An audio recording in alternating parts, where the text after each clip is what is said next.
안녕하세요. 이용섭 변호사입니다. 오늘 제가 말씀드릴 내용은 기술의 보호와 침해에 관한 것입니다. 오늘 이제 다룰 주제는 기술에 대한 보호인데요. 여기서 이제 보호는 일단은 법률에 의해서 보호받는 방법에 대해서 이제 말씀드릴 건데요. 기술을 보호받을 수 있는 방법으로는 크게 두 가지가 있습니다. 기술을 권리화하는 것인데요. 즉 대표적인 게 이제 뭐 특허권 같은 게 되겠죠. 예.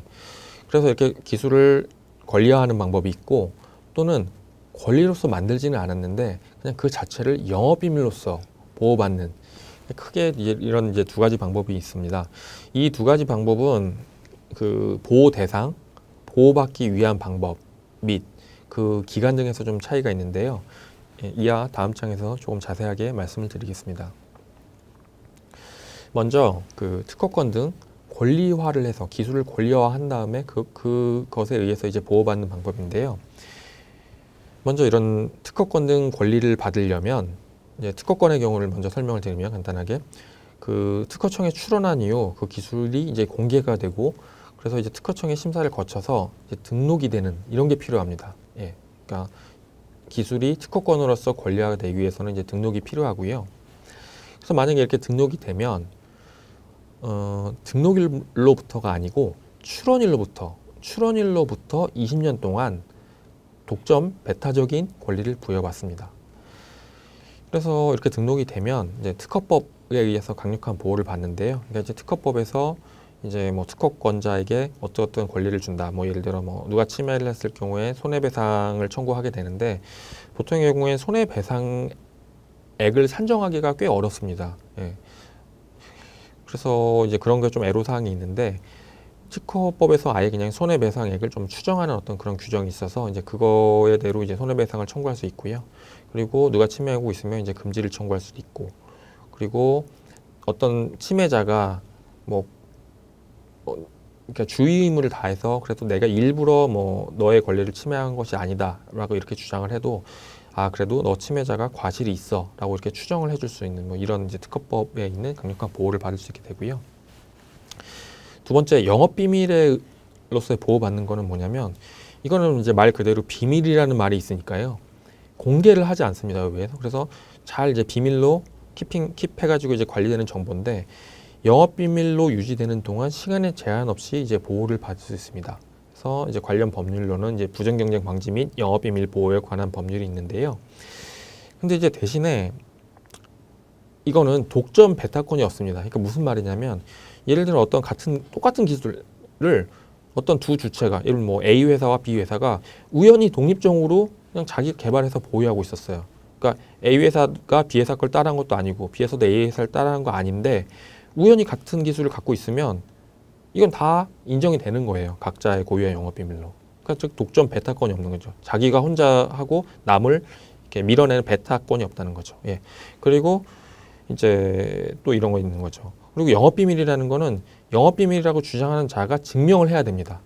그러니까 이게 그래서 특허랑 다른 거죠. 특허는 일단 이런 등록만 되면 이제 강력하게 보호가 되는데, 영업비밀은 등록 같은 거를 할 필요는 없지만, 만약에 이제 분쟁이 생겼을 때, 우리가 갖고 있는 게 영업비밀이다, 이거를 그 주장하는 사람들이 이제 증명을 해야 됩니다. 뭐 법원 소송의 경우에는 이제 법원을 통해서 법원에서 증명을 해야겠죠. 예.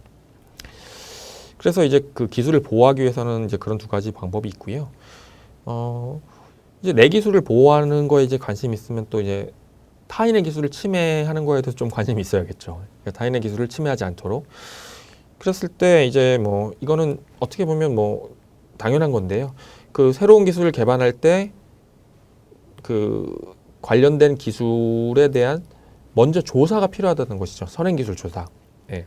내가 어떤 뭐 분야의 기술을 개발하려고 하는데 그 분야와 관련된 기술이 뭐가 있나, 앞서 나온 이런 선행기술을 조사해야 되는데, 근데 여기서 주의해야 할 부분은 그 선행기술을 조사할 때 그 기술의 내용만 조사하는 게 아니고 그 선행기술과 관련된 법적 권리까지도 이제 알 필요가 있습니다.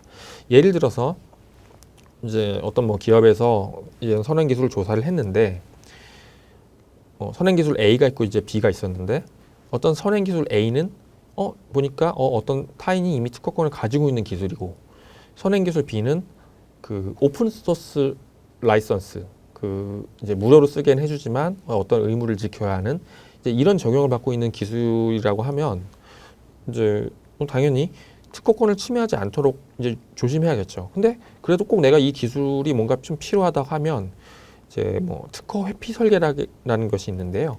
그러니까 이제 선행기술 A를 분석해가지고 이 권리 범위를 좀 피해서 설계할 수도 있다는 거죠.